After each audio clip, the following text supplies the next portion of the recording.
নমস্কাৰ। একলব্য ৰক্ষ কুমাৰ শ্ৰীকৃষ্ণ আলি বাবা উমলা ঘৰ নিমিলা অংক জৱনিকাৰ আৰে আৰে ইত্যাদিৰ স্ৰষ্টা লক্ষ্যধৰ চৌধুৰীদেৱৰ এটি কবিতা পাঠ কৰিবলৈ লৈছোঁ। কবিতাৰ শিৰোনামা মোৰ লক্ষ্য। মই গান্ধীজীৰ দৰে হ'ম, সদায় সত্য পথত ৰম, অহিংস ব্ৰতেৰে জগত চিনিম, সত্য কথাহে কম। মই গান্ধীজীৰ দৰে হ'ম। মই হ'ম জৱাহৰলাল, পৰাধীনতাৰ সাগৰ সাঁতুৰি তৰিম জয়ৰ পাল। মই হ'ম জৱাহৰলাল। মই হ'ম আজাদৰ দৰে, দেশৰ কাৰণে স্বাৰ্থ বলি দিম অকাতৰে। মই হ'ম আজাদৰ দৰে।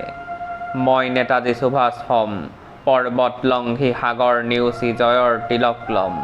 মই নেতাজী সুভাষ হ'ম। মই হ'ম স্বৰোজিনী, বিশ্ববিজয়িনী, সুপ্ত ভাৰত জগাই তুলিম, ঢালি দিম সঞ্জীৱনী। মই হ'ম সৰোজিনী।